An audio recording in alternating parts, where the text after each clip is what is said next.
Hi, Emma and William. It's me! But you knew that. Okay, so first of all, I wrote down all the things I want to talk about. This is not a list of all the things I want to talk about here. This is down here and also up here. The point of the matter is, I'm sick of saying and every few minutes as I'm trying to remember what to talk about, so I just wrote it down. And I think I'm gonna keep like this record nearby.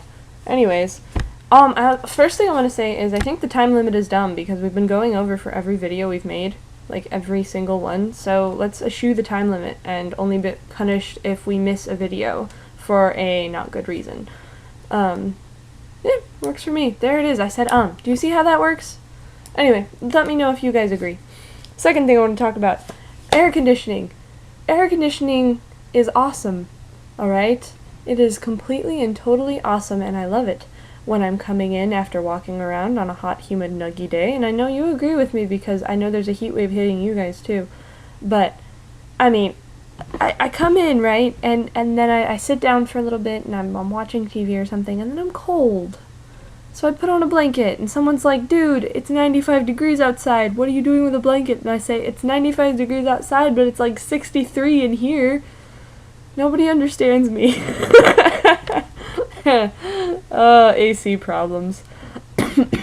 There's really no reason to complain about this.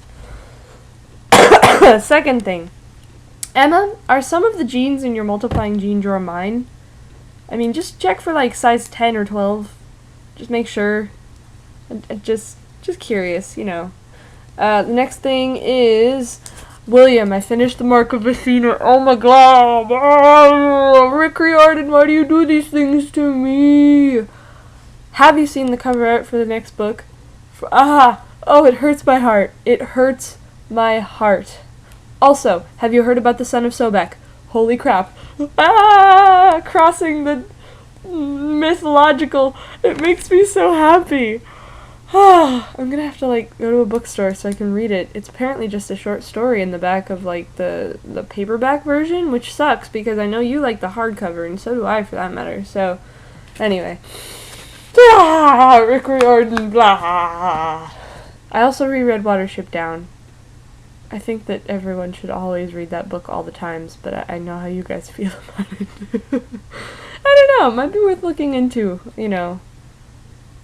Maybe. It's on my bookshelf. You know where it is. It's under A for Adams. On the fiction bookshelf. I have too many books. Alright, next thing. Finding literature. Emma.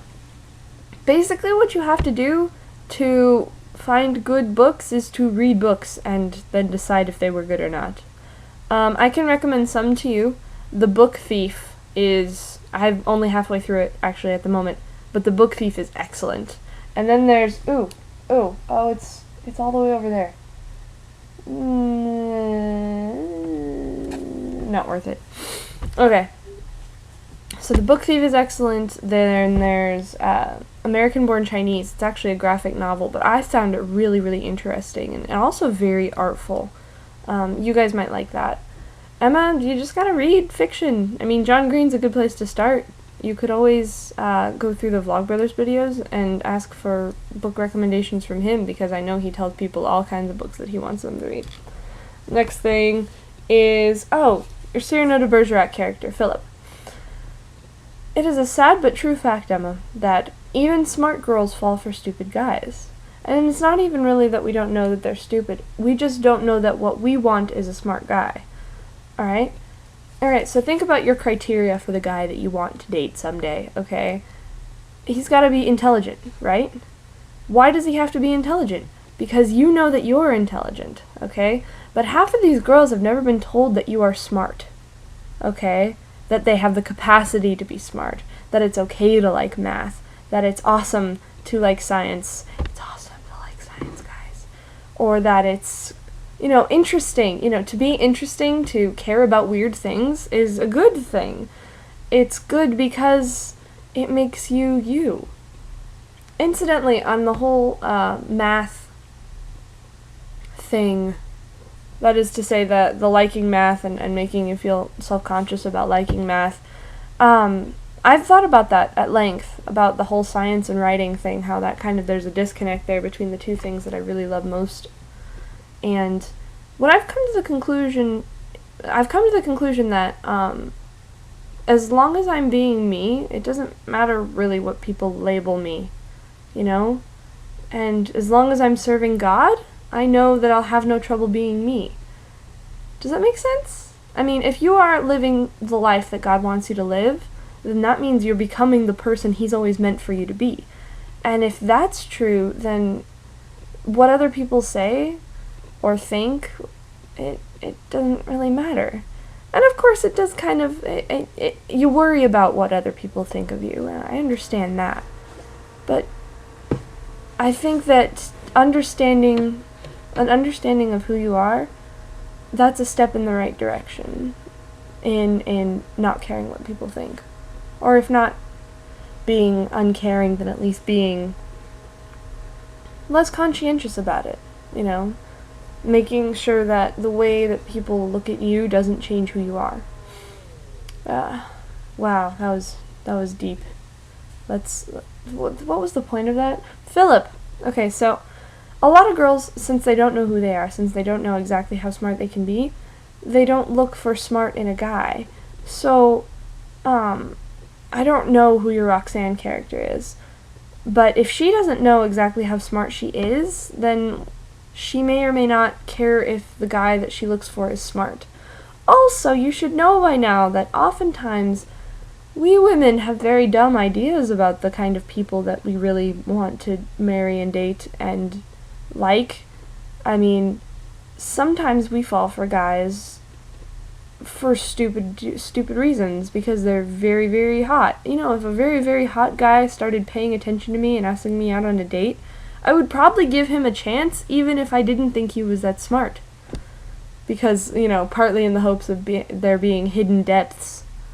I don't know, maybe that's what she's doing. Or maybe she just doesn't think about it as something that matters. Or maybe she just is silly. We're very silly. Women are crazy. We know we're crazy. Please put up with us, men. And William. Especially William. Keep that in mind. Alright, next thing on the list.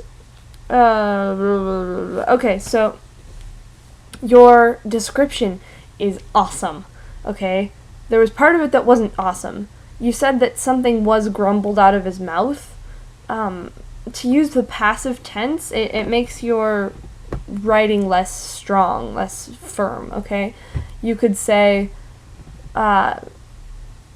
he grumbled such and such, okay? But to say something that was grumbled, or it's not as exciting as to say grumbled. What am I trying to say here? Alright, the thing that he says should be the subject of the sentence. Not... Never mind. I can't make this work. I'll have to reform this and try again later. Next bit. Oh, but the ending bit. Ha ha. There were no desks, only mats to make... Oh my gosh, that's such a beautiful image. And also a very clear characterization of who this teacher is. Oh, as for describing teachers. Okay. You don't have to describe every teacher. Okay? It pays sometimes to make them memorable, however. So what you need to do is find something memorable about them and make that their description. Who does this really good? You know, Alex Pettyfer was in this movie. It's not Alex Cross. That's Patterson.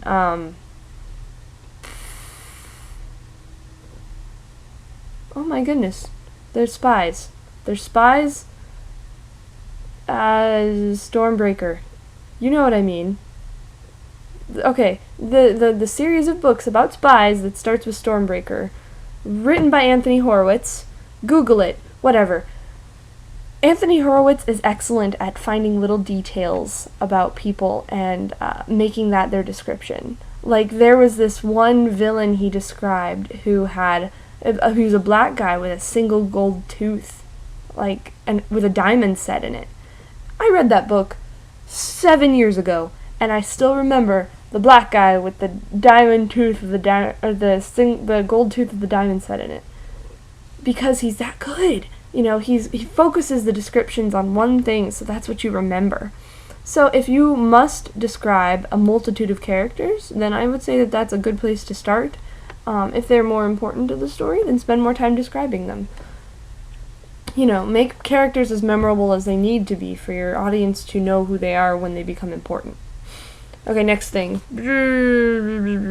Oh, about your heredity question. Ask Will. I'm serious. Let William teach you something. Okay, so you want to talk about respecting men, okay? And that's the problem with dating relationships. Well, that's also the problem with friendships and brotherships. Sibling relationships. Brotherships. BSS brothership. When you respect your brother, William, then he will be more likely to love you. Magic! Same with your dad. Same with, I don't know, those friends of yours. One of whom has the same name as Papa and the other of whom is called a fruit. You know who I'm talking about. Alright? If you want to strengthen a friendship, or a sibling relationship, or the relationship with your dad, or uncles, or cousins, or anyone who is male, you ought to start by respecting them. So respect the fact that William knows about Punnett squares and can teach you. I will also say that Punnett squares are not the end-all be-all of genetics, though.